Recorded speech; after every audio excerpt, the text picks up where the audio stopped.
Shape-shifting and skin walking.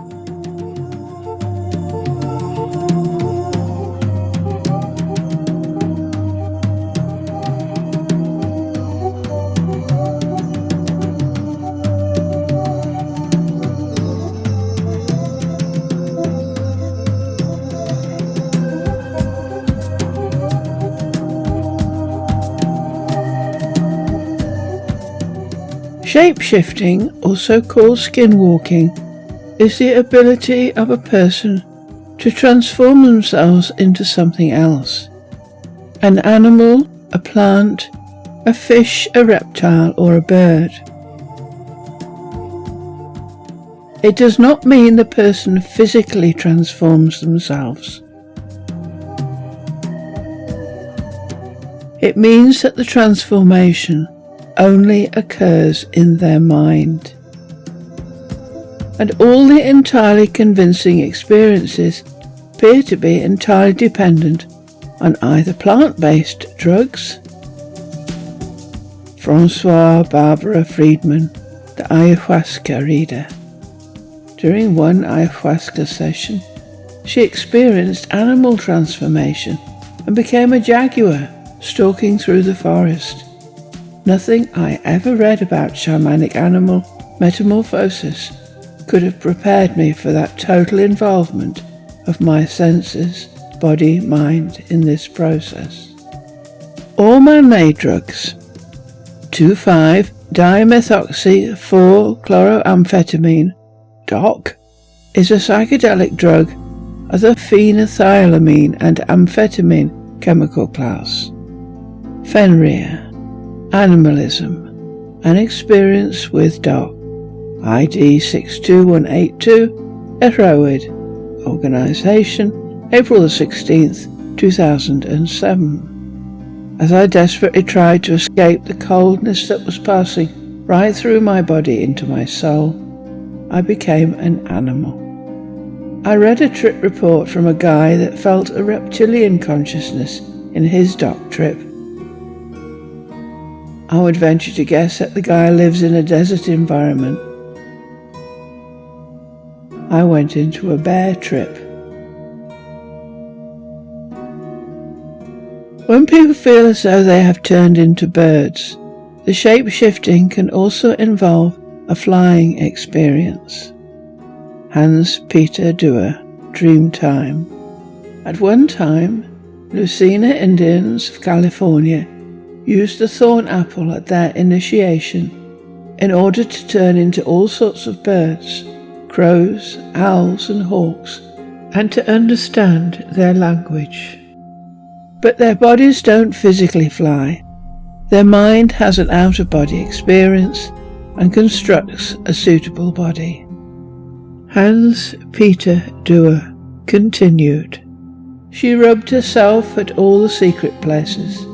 For a while turned round in a circle with furious gestures, and then fell to the ground, twitching convulsively.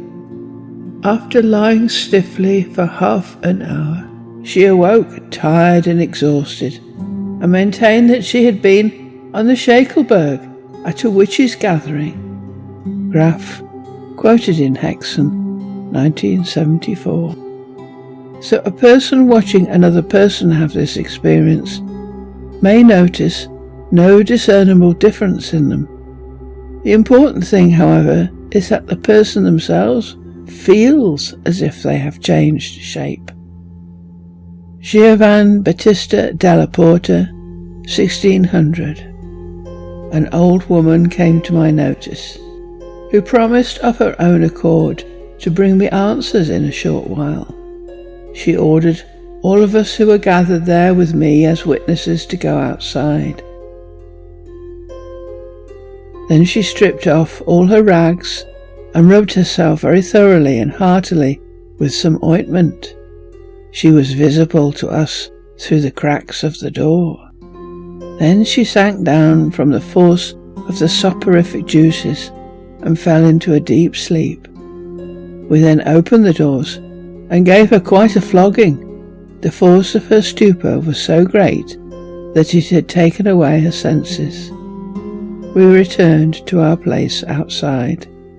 Then the powers of the drug grew weak and feeble, and she, called from her sleep, began to babble that she had crossed seas and mountains to fetch these false answers. We denied. She insisted. We showed her the black and blue marks. She insisted more tenaciously than before.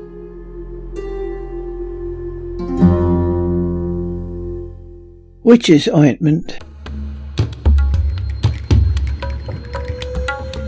These days, numerous manufactured drugs, legal and illegal, are used to shapeshift. But in olden days, the sorcerers and witches who knew of these effects used witch's ointment. For example, Richard Verstegen, Restitution of Decayed Intelligence, 1628.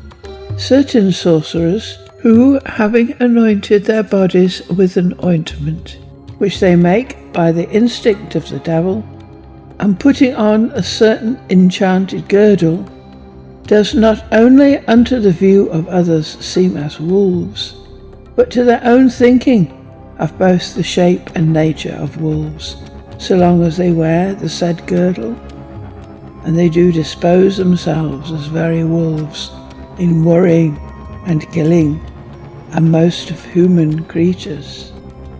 In other words, because in their own minds they become wolves, they then behave like wolves. But unto the view of others they only seem to be acting like wolves. There is no mention of them actually changing shape. The ingredients of witches' ointments was a secret, and depended on the effects required. For example, aconitum is reported to cause the unusual feeling of having fur or feathers, which may well have been a highly desirable effect to witches seeking magical transformation into mammals and birds. The instructions for making the ointment was also heavily coded. The Sufis, Idris Shah, witches made a brew from the bodies of severed members of unbaptized babies. The mandrake root, it will be remembered, is human in shape. It is traditionally thought of as a tiny simulacrum of a human being, a baby. As a plant, we could hardly expect it to be duly baptized. The ointment was smeared on the broom, and they sat astride it, for a reason that should be obvious to most women. But each shamanic brew and society worked differently. Hans Peter Duer, Dreamtime. The Oraninkala of the Bambara were men with the ability to change into leopards. They ate different powders, which were called bash. C. B. Linskog, African Leopard Men, 1954.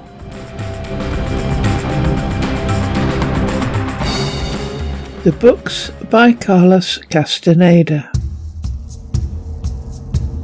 There is a tendency for people to dismiss the Carlos Castaneda books as fiction, but it is not fiction. Mike Sagar, Carlos Castaneda, The Mysterious Life of a Guru in 1970s California. Yerba del Diablo, the devil's weed, is also known as datura. It causes Castaneda's head to sprout wings, beak and feet, transform into a crow, and fly off into the heavens. At every new obstacle and development, Castaneda plays the skeptical rationalist, trying to translate his experiences into the kind of concrete scientific understanding upon which much of Western thought is based. Upon awakening from an experience with the devil's weed, one of 22 drug trips documented in Castaneda's first two books, he asks the old sorcerer, "Did I take off like a bird?" "You always ask me questions I cannot answer," the old man tells him. "What you want to know makes no sense. birds fly like birds, and a man who has taken the devil's weed flies as such. In other words, he flies with his mind.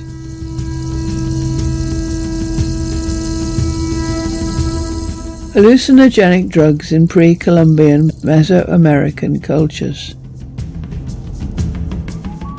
Whilst Scandinavian and European shamans used deliriants such as mandrake and toadstools and other substances that inhibit the function of the neurotransmitter acetylcholine, datura, ruchmansia, belladonna, henbane, and plants in the Solanaceae family. Shapeshifting in South America is known as skin walking. Neurologia. Hallucinogenic drugs in pre-Columbian Mesoamerican cultures. 2015, September the 3rd, PM ID 21893367. The American continent is very rich in psychoactive plants and fungi, and many pre-Columbian Mesoamerican cultures used them to induce altered states of consciousness. The Maya drank balche, a mixture of honey and extracts of Loncocarpus. Olmec, Zapotec, Maya, and Aztec used peyote, hallucinogenic mushrooms, and the seeds of oliluchi. The skin of the toad bufo subspecies was used since the Olmec period. And Jimson weed, Datura stramonium, wild tobacco, Nicotania rustica, water lily, Nymphea ampla, and Salvia divinorum were used. Archaeological evidence of peyote use dates back over 5,000 years. And several chroniclers, mainly Fray Bernardino de Sahaguan, described their effects in the 16th century. Lewis Carroll. The effect of drugs on one's body image was well known to Lewis Carroll. So well known that the effect is now known as Alice in Wonderland syndrome. He described the effect Pepper had, far too liberally used in the Duchess's kitchen, in changing the appearance of the baby. Once Alice carries the baby out of the Duchess's kitchen, she sees it gradually change back into a pig. But Carroll also documented the effects indiscriminate use of bottles labelled "Drink Me," or small cakes of unknown contents labelled "Eat Me," or mushrooms, toadstools supporting hookah smoking caterpillars could have on body image and size. Alice's body shape changed a number of times, and at one stage her neck was so long she was accused of being a serpent by a frightened pigeon. In other words, Carroll's analysis of what shape-shifting could involve, growing, shrinking, and changing shape, was only missing the transformation into an animal.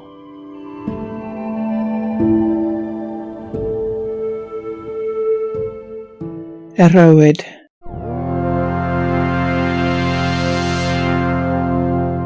The effects of drugs upon one's perception of one's own appearance and character would not be complete if we did not mention Eroid. Eroid is a website that aims to provide access to reliable, non-judgmental information about psychoactive plants and chemicals. They have a section called Experiences, and as you can see, they have over 40,000 experiences. There are sections for plants, sections for illegal drugs, and a very large section for legally prescribed pharmaceuticals, so-called medicines.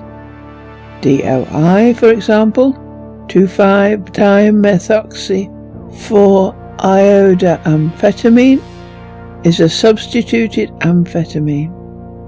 Wikipedia states that research suggests that administration of DOI blocks pulmonary inflammation, mucus hyperproduction, airway hyperresponsiveness, and turns off key genes in lung immune response. These effects block the development of allergic asthma. It can also cause facial hallucinations. For example, a case of mistaken identity, an experience with DOI, ID 54224, Eroid.org, June the 29th, 2006. I open my eyes, but I can't make out anything except S's face. It is blue and reminds me of drawings of Shiva. Prosopomorphia is a distortion or scrambling of facial features to full transformations into animal faces. In a research paper entitled A Century of Prosopomorphia Studies, the authors hypothesized that both Pablo Picasso and Francis Bacon may have suffered from this. Both Pablo Picasso and Francis Bacon used drugs. Francis Bacon, 28th of October 1909 to the 28th of April 1992, was an Irish-born British figurative painter. He had a lover called George Dyer, who committed suicide. And Francis Bacon had asthma. Some 34 years of Bacon's medical records paint a picture of a man wrecked by near constant ill health and the cocktails of medications that he was prescribed. In contrast, Pablo Picasso was known to use opium, morphine, ether, and cannabis. See John Richardson, A Life of Picasso. Another cocktail, this time illegal. So doctor prescribed witch's ointment.